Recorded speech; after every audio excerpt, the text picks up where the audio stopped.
Como vai, povo de Deus? Tudo bem? Vamos estudar mais algumas lições que podemos aprender com a vida de José? Desta feita, nós vamos examinar aquilo que está registrado no capítulo 46 do livro de Gênesis.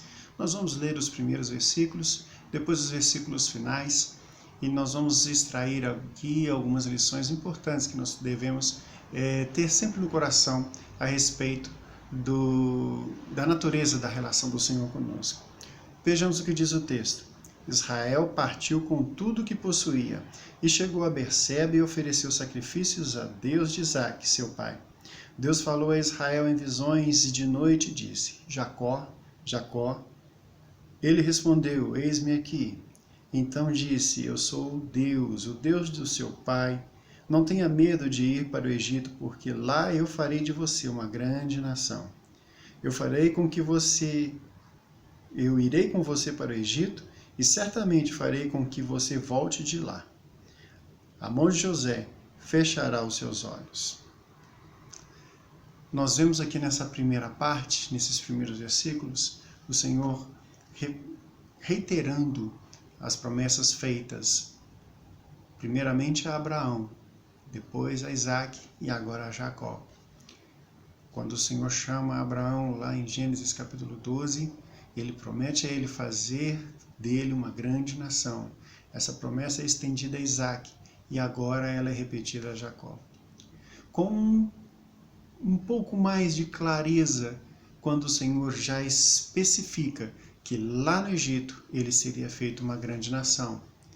A primeira parte que nós podemos entender aqui é que a revelação do Senhor ela é progressiva. Ela inicia. Abraão, ele sai de uma terra que ele não conhecia, ele sai de uma terra e vai para uma terra que ele não conhecia. E o Senhor fala: eu farei de ti uma grande nação, mas ele não sabe, ele não viu o cumprimento dessa promessa com os seus próprios olhos.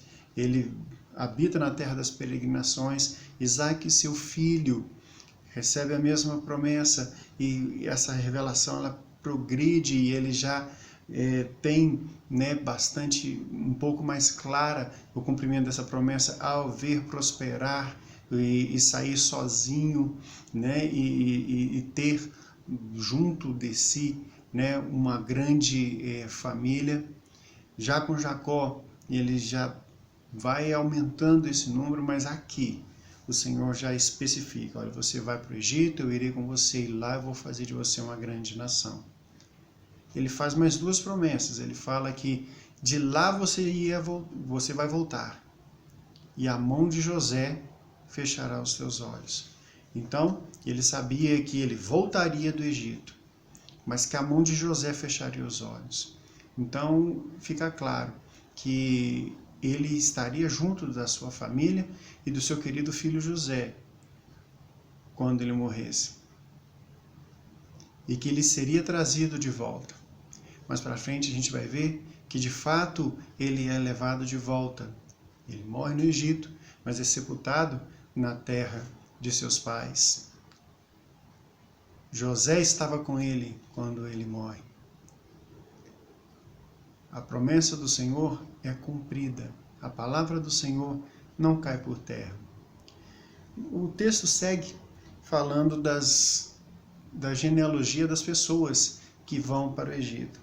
Lá no verso 26, o texto fala assim: todos os que foram com Jacó para o Egito, que eram seus descendentes, fora as mulheres dos filhos de Jacó, eram 66 pessoas.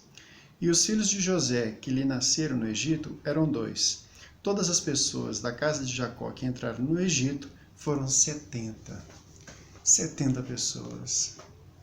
70 pessoas que vão para o Egito. Um número reduzido, um número pequeno, que mais tarde vão se transformar em centenas de milhares. Algumas interpretações até mencionam milhões.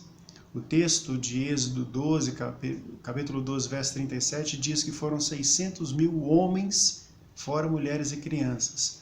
Então, esse número ele pode variar entre 1,5 milhão, 2 milhões e meio, até alguns estudos mencionam números maiores. Mas a verdade é que o Senhor cumpre a sua promessa. Mas o aspecto que eu quero explorar aqui é outro. Os pequenos começos. 70 pessoas. Começo simples. Começo de poucas pessoas, de um número reduzido de pessoas simples.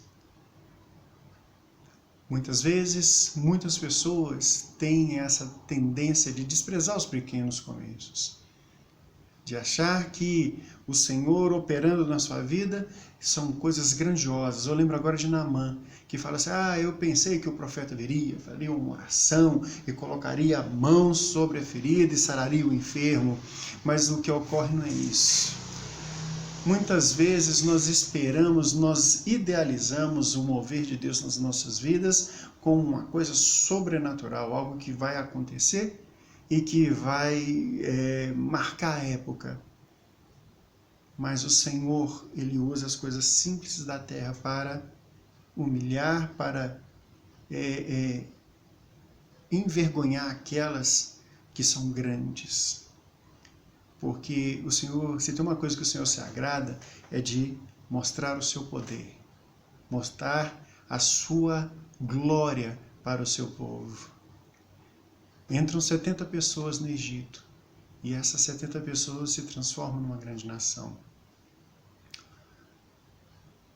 O Senhor coloca no seu coração o propósito dele. Muitas vezes é uma pequena coisa, às vezes você tem um projeto, às vezes você tem uma vontade, e o Senhor fala, eu irei com você, como diz com Jacó, eu vou com você para o Egito, eu estou com você.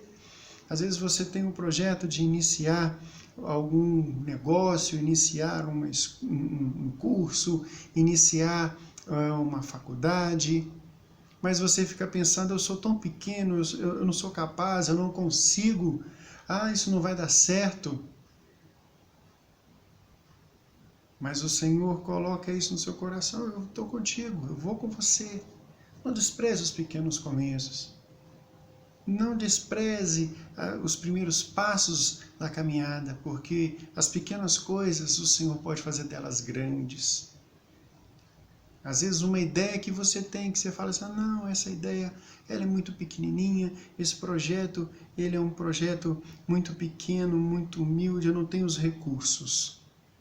Saiba que você não tem os recursos, mas o Senhor tem os recursos. E se é a vontade dele, ele há de cumprir, ele há de fazer grande esse seu propósito na sua vida. Seguindo o texto, mais para frente, quando Israel chega, quando Jacó chega no Egito, José vai ao seu encontro. E ele fala que ele cumprimenta o seu pai e fala que vai conversar com o rei para conseguir para ele um lugar. Olha o que ele diz. José disse aos seus irmãos e à casa do seu pai, partirei e darei a notícia a Faraó, dizendo, meus irmãos e a casa do meu pai, que estavam na terra de Canaã, vieram para junto de mim. Os homens são pastores, criadores de gado, e trouxeram consigo o seu rebanho e o seu gado e tudo o que tem. Quando, pois, Faraó mandar chamá-los e perguntar qual é o trabalho de vocês, respondam, esses seus servos foram criadores de gado desde a mocidade até agora, tanto nós como os nossos pais. Assim, poderão habitar na terra de Gósen, porque todo pastor de rebanho é abominação para os egípcios. Mas o aspecto que eu gostaria de explorar hoje é exatamente a respeito disso. Algumas vezes nós tendemos a diminuir aquilo que nós temos na mão, aquilo que nós somos, aquilo que nós temos. Sou simples pastor de ovelhas. Eu sou uma pessoa simples, vinda de um lugar simples, às vezes do interior. Não tenha vergonha de quem você é, porque você é exatamente quem Deus quis que você fosse. Você é e será quem Deus desejou, quem Deus planejou para que você seja. Muitas pessoas se esforçam para parecer aquilo que não são. Hoje em dia, então, a gente vê isso muito claro. Pessoas se esforçam para tentar ser ou parecer aquilo que elas não são. Que isso não esteja no nosso coração. Antes, pelo contrário, que nós tenhamos alegria de saber que o Senhor nos fez como somos, com um único propósito. E mesmo que essas coisas elas sejam insignificantes ou até mesmo menosprezadas pelo mundo ou pela sociedade. Nós vemos aqui, o texto fala que os pastores de rebanho, eles eram abominação para os egípcios. Os egípcios desprezavam os pastores de rebanho. Por causa disso, eles vão habitar na terra de Gósen, que ficava no delta do Nilo, ficava entre as duas partes, entre os dois braços, né, do rio Nilo, bem no centro da terra do Egito, também conhecido como a terra de Ramessés. Era uma terra próspera, onde ficavam os rebanhos, era um lugar de armazenagem. Os egípcios deixavam os pastores ali, eram pessoas soberbas.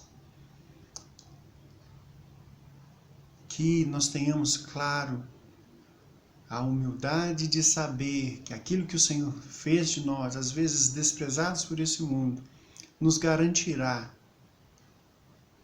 o melhor dessa terra. Nós sabemos que o Senhor não nos chamou para sermos prósperos ou vencedores ou até mesmo os donos de grandes coisas. Se o Senhor não nos chamou para isso, alguns Ele pode ter chamado, mas se o Senhor não chamou você para isso, saiba que o Senhor Ele há de cuidar de ti e que Ele tem um propósito na sua vida exatamente como ela é. Eram pastores simples, desprezados, mas o Senhor tinha um propósito na vida deles, exatamente como eles eram, pastores de ovelha. A nossa alegria não deve ser pautada naquilo que nós somos ou podemos fazer neste mundo, mas naquilo que nós somos ou podemos fazer sustentados por Deus. Nossa alegria deve ser sermos instrumentos do Senhor para o cumprimento do seu propósito nessa terra. Que nós saibamos reconhecer e valorizar os pequenos começos. Que tenhamos confiança no Senhor e nas suas promessas. É aquilo que nós devemos guardar no nosso coração e que aprendemos com a vida de José. Que o Senhor nos abençoe e em breve nós estaremos de volta.